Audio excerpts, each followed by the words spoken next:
جس کے جواب میں خضر کہتے ہیں جھاڑیوں کے بنا کوئی گھاس کا میدان اور پاگل سرپھیلے کے بنا کیسا سمندر، میں بہت جلد سمندر میں اتر جاؤں گا۔ اس کے بعد استاد کہتے ہیں کلمنوس پہنچ کر پیتروس سے بچ کر رہنا، وہ ایک شیطان ہے۔ اور دوسری طرف کلمنوس کے قلعے میں وہی سپاہی اندر آتا ہے اور کہتا ہے کیا تم لوگوں نے سوچ لیا ہے کہ تم دونوں میں سے کون پرندے کی طرح گائے گا؟ یہ کہہ کر پیترو کے گلے پر خنجر رکھ دیتا ہے۔ یہ دیکھ کر قیدی کہتا ہے تم ہیرو ہو بھائی۔ اس کے بعد وہ سپاہی کہتا ہے کیا یہی وقت ہے جناب پیترو؟ یہ سن کر وہ قیدی پریشان ہو جاتا ہے۔ اس کے بعد پیترو اپنا خنجر نکال کر سپاہی کو دے دیتا ہے اور سپاہی وہ خنجر قیدی کی گردن پر رکھ دیتا ہے اور پیتروس قیدی سے کہتا ہے کہا تھا نا کہ کسی کو کبھی اپنا راز نہ بتانا، ایک راز زندگی سے بھی زیادہ قیمتی ہوتا ہے۔ جس کے جواب میں وہ قیدی کہتا ہے کوئی بھی خود اتنا پاگل نہیں ہوتا اور نہ ہی بیوقوف ہوتا ہے کہ اتنا عرصہ کسی کو دھوکہ دینے کے لیے وہ تشدد برداشت کرے۔ تم نے میرے ساتھ کھیل کھیلا۔ جس کے جواب میں پیتروس کہتا ہے سب سے مشکل کام تمہاری بکواس سننا تھی، اور پھر وہ سپاہی اس قیدی کی گردن کاٹ دیتا ہے اور پیتروس کو اس کی انگوٹھی واپس کر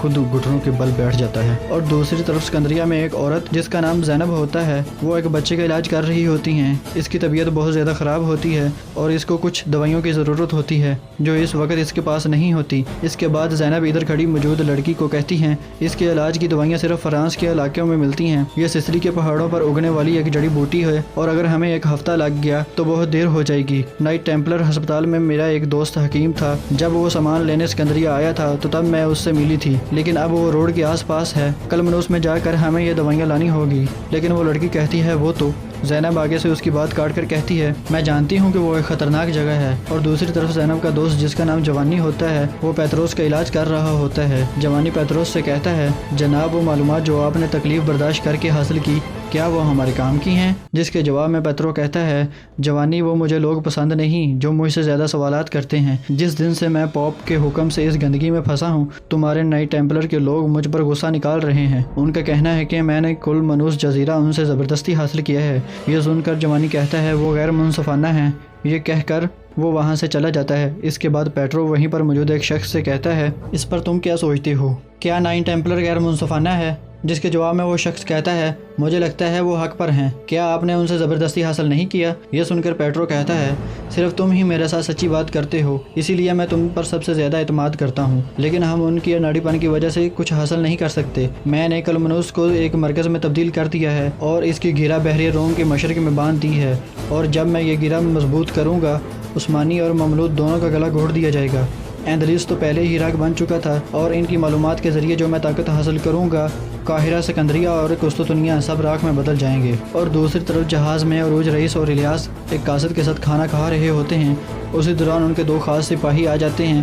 عروج رئیس ان سے پوچھتا ہے کیا بات ہے، تم اتنے پریشان کیوں نظر آ رہے ہو؟ دہراجو کہتا ہے پھر بات کریں گے، یہ ایک نجی معاملہ ہے۔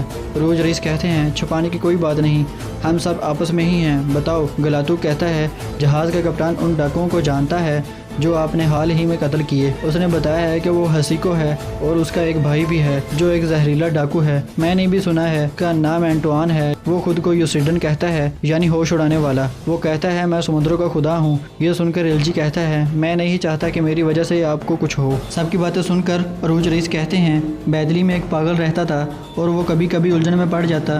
وہ کہتا کہ وہ بازندین کا حکمران ہے اور لوگ اس سے کبھی ناراض نہیں ہوتے تھے بلکہ وہ اس کو سمجھانے کی کوشش کرتے تھے، کبھی کبھی تو وہ حد ہی کر دیتا تھا اور خود کو قسطنطنیہ کہنا بند نہیں کرتا تھا۔ پھر لوگوں نے اپنا رویہ بدل لیا اور اس کو بازار میں اس وقت تک پیٹتے جب تک کہ وہ سلطنت سے دستبردار نہیں ہو جاتا۔ اگر ہم ایک دن ایلٹوان کو دیکھیں گے تو وہ اپنا ذہن بدل سکتا ہے، اور اگر وہ کہتا ہے کہ نہیں وہ سمندروں کا خدا ہے تو ہم اسے پیٹیں گے اور معاملہ حل ہو جائے گا۔ یہ سن کر وہ سپاہی وہاں سے چلے جاتے ہیں اور دوسری طرف ایلٹوان ترک قبیلوں پر حملہ کر کے ان کو اپنا قیدی بنا لیتا ہے۔ جب اس کے سپاہی لوگوں کو لا رہے ہوتے ہیں اور وہ کہتا ہے ان ترک دیہاتوں سے صرف اتنے ہی غلام ملے؟ جس کے جواب میں وہ سپاہی کہتا ہے جناب اکثر نے مزاحمت کی، ہم نے ان کو قتل کر دیا۔